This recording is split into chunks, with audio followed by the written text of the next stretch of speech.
राधे राधे दोस्तों, जय Shri Krishna. Good morning. मेरी सुबह 5:41 में हुई। मैं सुबह जल्दी उठने की कोशिश कर रही हूँ, पर इस टाइम पे उठ नहीं पा रही हूँ। इतनी आलस लगती है ना कि क्या बताऊँ। फिर मैं उठी, नहाई धोई, छत पर गई, छत पर पूजा की और उसके बाद नीचे आए तो मैंने अपने लड्डू गोपाल को स्नान ध्यान कराकर उनको तैयार किया और चाय वगैरह पीकर खुद भी तैयार होने लगी। मैं आज थोड़ा जल्दी जल्दी सब काम कर रही हूँ क्योंकि मैं सोची उठी तो लेट हूँ, लेकिन सोच रही हूँ कि 7 बजे तक लाइब्रेरी पहुँच जाऊँ।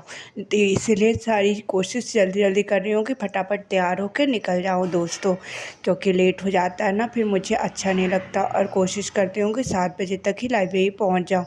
आप लोग सुबह कितने बजे लाइब्रेरी पहुँच जाते हैं, आप लोग कमेंट बॉक्स में बताइएगा। तो अभी मैं लाइब्रेरी के लिए निकल गई थी दोस्तों, तो मैं लाइब्रेरी पहुँच गई हूँ। मैं लाइब्रेरी अंदर गई, खिड़की वगैरह खोली, उसके बाद लाइट्स वगैरह ऑन किया और सारी चीज़ें अपनी जगह पर रखकर मैं पढ़ने के लिए बैठ गई दोस्तों। तो आज मैं दोपहर में घर नहीं जाऊंगी क्योंकि मुझे कहीं जाना है, मतलब शाम टाइम जाना है, इसीलिए थोड़ा दोपहर में लेट तक पढ़ूंगी कि मतलब शाम वाला पोर्शन थोड़ा तो कवर कर लूँ, नहीं तो बहुत ज़्यादा डिस्टर्बेंस हो जाता है। और जब डिस्टर्बेंस हो जाता है तो मुझे बिल्कुल नहीं अच्छा लगता।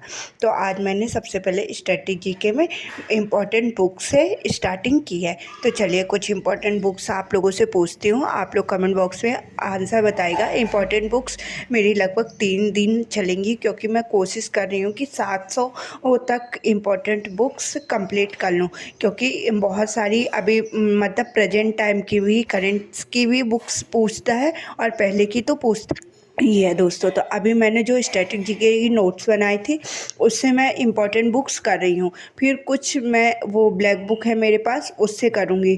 और कुछ जो करंट वाली रहती है, सर लोग कराते हैं यूट्यूब में, करंट अफेयर की क्लासेस लेती हूँ उसमें, या फिर प्रैक्टिस सेशन के दौरान सर कराते हैं उनसे करूँगी। टोटल मतलब मैं कोशिश कर रही हूँ कि 700 बुक कंप्लीट करूँ। आप लोग भी इतनी ही कर लीजिएगा दोस्तों, क्योंकि बुक्स का पोर्शन इम्पॉर्टेंट हो जाता है। 3 से 4 क्वेश्चन बन जाते हैं बुक से।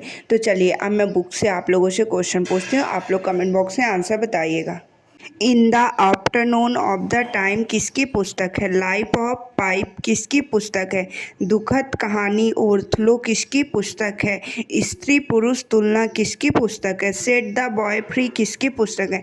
बर्न्ड शुगर किसकी पुस्तक है? नार्को पुलिस किसकी पुस्तक है? सारी इंपॉर्टेंट बुक्स है दोस्तों, आप लोग भी कम से कम कोशिश करिएगा 500 प्लस ही बुक को कंप्लीट करें और इन बुक्स के आंसर कमेंट बॉक्स में बताइएगा।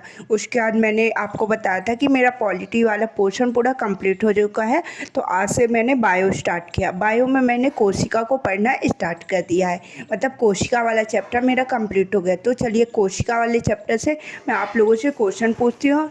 और हाँ, एक बात और कि मतलब साइंस का पोर्शन एनटीपीसी के लिए, रेलवे मतलब रेलवे के जितने भी एग्जाम रहते हैं, बहुत ज़्यादा इम्पॉर्टेंट रोल ये अदा करता है। इसीलिए हमें साइंस के पोर्शन को अपने मजबूत करना है। मैं पहले साइंस का पूरा मतलब जो मैंने नोट्स प्रिपेयर की है, थ्योरी वाला पोर्शन कंप्लीट करूँगी। उसके बाद साइंस का practice set chapter wise YouTube में चल रहा है RWA का, उसको भी हमें सॉल्व करना है दोस्तों। तो जब मेरा ये पोर्शन पूरा कंप्लीट हो जाएगा थ्योरी वाला, उसके बाद मैं प्रैक्टिस सेट ज्वाइन करूँगी। जब मैं प्रैक्टिस सेट ज्वाइन करूँगी आप लोगों से भी शेयर करूँगी। आप लोग भी कोशिश करिएगा कि पहले मैं थ्योरी वाला पोर्शन कंप्लीट कर लें, उसके बाद प्रैक्टिस सेशन ज्वाइन करें। तो चलिए कोशिका से मैं आप लोगों से कुछ क्वेश्चन पूछती हूँ। तो बताइए, जीवित कोशिका की खोज किसने की थी? प्रोटीन फैक्ट्री किसे कहते हैं? तो बायो वाले पोर्शन में यही कुछ इंपॉर्टेंट क्वेश्चन है, मतलब पूरा कोशिका वाला हमारा चैप्टर ही इंपॉर्टेंट है दोस्तों, इसीलिए मैं ज़्यादा क्वेश्चन नहीं पूछ रही हूँ। आप लोग पूरे चैप्टर का ही रिवीजन करिएगा और जैसे जैसे बायो में जो जो मेरे चैप्टर कंप्लीट होते जाएंगे मैं आप लोगों से शेयर करूँगी। आप लोग भी कोशिश कीजिएगा कि अपने भी चैप्टर कंप्लीट कर लीजिएगा। उसके बाद मैंने हिस्ट्री पढ़ना स्टार्ट कर दिया था। हिस्ट्री में मैंने आज जहांगीर को पढ़ा। जैसे देखो, मैं मुगल वंश पढ़ रही थी, ठीक ना। मुगल वंश में मैंने सबसे पहले बाबर को पढ़ा, उसके बाद हुमायूं को पढ़ा, फिर सूर्य डायनेस्टी में शेरशाह सूरी को पढ़ा, उसके बाद मैंने अकबर को पढ़ा, फिर अकबर के नौरत्न जैसे बीरबल वगैरह इन सबको पढ़ा। उसके बाद मैंने आज से जहांगीर को पढ़ना स्टार्ट कर दिया है। तो आप लोग भी दोस्तों, जैसे जैसे मैं क्रमबद्ध होकर सारी चीज़ें कंप्लीट कर रही हूँ और आप लोगों से शेयर कर रही हूँ, तो आप लोग भी ऐसे ही पूरा सीक्वेंस से पूरे अपने टॉपिक कंप्लीट कर लीजिए दोस्तों। क्योंकि हमें हिस्ट्री बहुत अच्छे से अपनी कंप्लीट करनी है।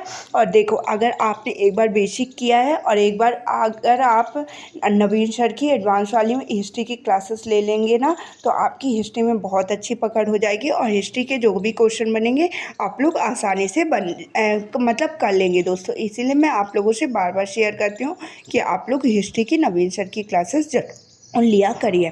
उसके बाद मैंने मैथ्स को पढ़ना स्टार्ट कर दिया था। मैथ्स में मैंने एडवांस मैथ्स से अलजेब्रा वाला टॉपिक स्टार्ट किया है।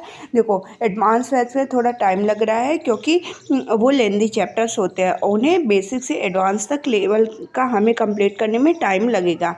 मैं कोशिश कर रही हूँ कि मेरा एग्ज़ाम के 15 दिन पहले सारी चीज़ें बहुत अच्छे से कंप्लीट हो जाए दोस्तों। और आप लोग भी सेक्शनल मॉक टेस्ट दिया करिए सब्जेक्ट वाइज, और उस सेक्शनल मॉक टेस्ट में जिस सब्जेक्ट में जिस टॉपिक में कमियां रहे उन्हें सुधार करें और अपने मॉक में नंबर इंक्रीज करने की कोशिश करें। मैं ऐसा ही करती हूँ दोस्तों। उसके बाद मेरा मैथ्स वाला पोर्शन कंप्लीट हो गया था, तो आज मुझे शाम टाइम लाइब्रेरी नहीं आना था, तो इसलिए मैंने सोचा कि अभी मैं सेक्शनल मॉक टेस्ट भी दे लूँ। तो मैंने पहले सेक्शनल मॉक टेस्ट दिया मैथ का, उसमें मेरे 28 नंबर आए और 2 क्वेश्चन मेरे गलत हो गए थे।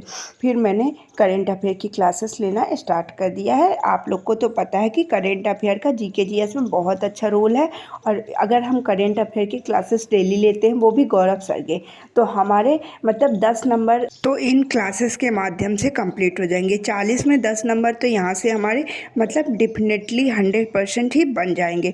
और मतलब जो भी सब्जेक्ट वाइज हम लोग कर रहे हैं उससे सारा चीज़ें कवर हो जाएंगी। इसीलिए करेंट अफेयर की क्लासेस बहुत ज़्यादा ज़रूरी है हमें लेना, क्योंकि करेंट अफेयर का पोर्शन हमारे जीके जीएस के नंबर में इंक्रीज करने के लिए बहुत ज़्यादा फायदेमंद है। उसके बाद मेरा करेंट अफेयर वाला भी पोर्शन कंप्लीट हो गया था, तो मैंने सोचा कि जैसे मुझे दोपहर के बाद शाम को तो आना नहीं है, इसलिए मैंने अपना रीजनिंग का भी प्रैक्टिस सेट लेना स्टार्ट कर दिया था दोस्तों। रीजनिंग की मैंने आज 3 प्रैक्टिस सेट लिए, क्योंकि मेरे पास टाइम था, तो मैं सोची कि रीजनिंग का ही प्रैक्टिस सेट कंप्लीट कर लूँ। और हाँ, कुछ लोगों ने कमेंट किया था तो कि दीदी आपने रीजनिंग कहाँ से कंप्लीट किया, तो मैंने रीजनिंग इनका अरुण सर का करियर विल में एक पूरा बैच लिया था। उससे मैंने पूरी अपनी रीजनिंग मतलब बेसिक से लेकर एडवांस लेवल तक सारे चैप्टर को कंप्लीट किया है, इसलिए मुझे अब रीजनिंग में प्रॉब्लम नहीं होती है। अब सिर्फ मैं प्रैक्टिस सेट लगाती हूँ और उसके बाद सेक्शनल मॉक टेस्ट लगाती हूँ, और उन सेक्शनल मॉक टेस्ट में या प्रैक्टिस सेट में जो भी क्वेश्चन नहीं बनते हैं उनको मैं सर्च करके पढ़ लेती हूँ। और प्रैक्टिस सेट सॉल्व करने से फ़ायदा ये होता है, जैसे जिस टॉपिक में हमारे क्वेश्चन नहीं बन रहे और जब हमारे सर सामने हैं और सर ने एक बार उसका तरीका पूरा बता दिया, तो हमसे आसानी से बन जाएगा दोस्तों। इसीलिए मैं आप लोगों से भी बोलती हूँ कि प्रैक्टिस सेट जो रीजनिंग का आता है ना RW में, उसको आप लोग भी सॉल्व किया करिए दोस्तों। उससे हमें बहुत फ़ायदा होगा, और आप लोग भी देखिएगा कि आपके भी नंबर मॉक में मतलब जो 2-4 नंबर गलत होते हैं ना रीजनिंग में, वो भी इंक्रीज होना स्टार्ट हो जाएंगे और आप बहुत अच्छा स्कोर कर पाएंगे। तो चलिए, यही बातें मुझे आप लोगों से शेयर करनी थी। अभी 3:30 बज रहे थे, मुझे घर जाना था, क्योंकि मुझे शाम टाइम कहीं मार्केट थोड़ा जाना है, इसलिए मैं अब घर जा रही हूँ दोस्तों। तो राधे राधे, जय श्री कृष्णा। अब हम लोग कल मिलेंगे नेक्स्ट वीडियो में। बाय बाय दोस्तों।